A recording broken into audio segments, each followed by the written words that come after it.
નમસ્કાર, હેડલાઇન ન્યૂઝમાં હું સમીર પંચોલી આપ સૌનું સ્વાગત કરું છું. જોઈએ અત્યારના સમાચારો. વડોદરા મહાનગરપાલિકા અન્ય મહાનગરપાલિકાની તુલનાએ વિકાસમાં કેમ પાછળ પડી છે તેના દ્રશ્યો હાલ તમને શહેરના વિવિધ વિસ્તારોમાં જોવા મળી શકે છે. પ્રજામાંથી ચૂંટાઈને આવતા શાસકોની અંદર અધિકારીઓ પાસે કામ કરાવવાની ક્ષમતા જણાતી નથી અને ભણી ગણીને મોટા સ્થાન પર બેઠેલા અધિકારીઓ પાસે કોઈ યોગ્ય દીર્ઘદ્રષ્ટિ નથી કે ઈચ્છાશક્તિનો અભાવ છે. મ્યુનિસિપલ કમિશનરો પણ બદલાયા કરે છે, પણ વડોદરાની પરિસ્થિતિમાં કોઈ બદલાવ જણાતો નથી. હાલ વહીવટી તંત્ર અને સત્તાધીશોની બુદ્ધિનું પ્રદર્શન ચોમાસા દરમિયાન શહેરના વિવિધ વિસ્તારોમાં જોવા મળી રહ્યું છે. ચોમાસું શરૂ થઈ ગયું છે, તેમ છતાં વિવિધ વિસ્તારોમાં ગટર સહિતની લાઇનની કામગીરી ચાલી રહી છે. જો કામગીરીની કરવાની જ હતી તો ચોમાસા પહેલાં કેમ ન કરી, હવે શરૂ કરી છે તો પ્રજાને તકલીફો પડી રહી છે. બીજી સમસ્યા નિઝામપુરા વિસ્તારમાં પણ લોકોને સહેવી પડી રહી છે. સ્થાનિક જયશ્રીબેન મિસ્ત્રીના જણાવ્યા અનુસાર નિઝામપુરામાં વરસાદી ગટરની દિવાલ ગત વર્ષે પડતા આ વર્ષે ખોદકામની કામગીરી હાથ ધરાઈ હતી અને દિવાલ ચણવાની કામગીરી શરૂ થઈ હતી. જો કે કામગીરી અધૂરી રહેતા હજુ સુધી કોઈ પૂરવા આવ્યું નથી. કામગીરી દરમિયાન ડ્રેનેજ તરફનો રોડ બેસી ગયો છે. જાડી ચામડીના સત્તાધીશોના પાપે લોકોને મુશ્કેલી પડી રહી છે. ફૂટપાથ પણ તૂટી ગયો છે. અધૂરી કામગીરી કરાતા વાહન ચાલકોની વધી મુશ્કેલીઓ, તેમને પણ પાર્કિંગ સહિતના પ્રશ્નો તકલીફ પડી રહી છે. આ ખુલ્લા ખાડામાં કોઈ પડી જાય તો જવાબદાર કોણ? ખુલ્લા ખાડાને પગલે સ્થાનિક દુકાનદારોને પણ ડર સતાવી રહ્યો છે. આવી પરિસ્થિતિના કારણે તેમના વેપાર પર પણ અસર પડી રહી છે.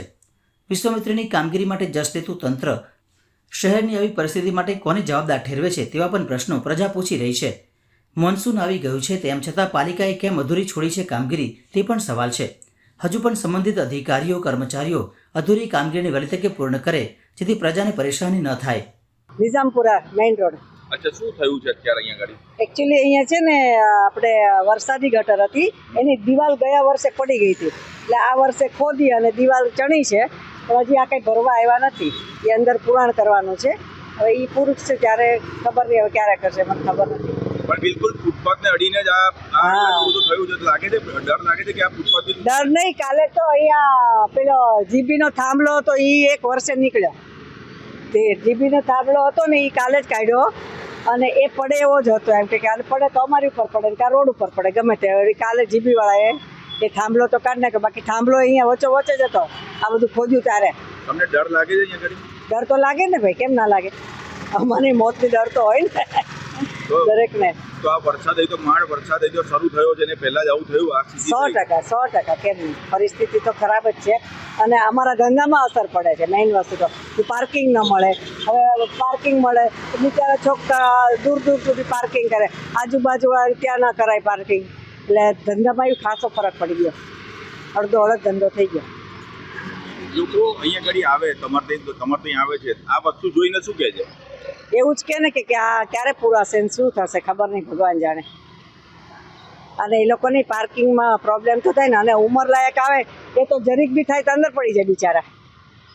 ઉંમરલાયક પાલિકાએ કામગીરી કરવી જોઈએ કે પછી?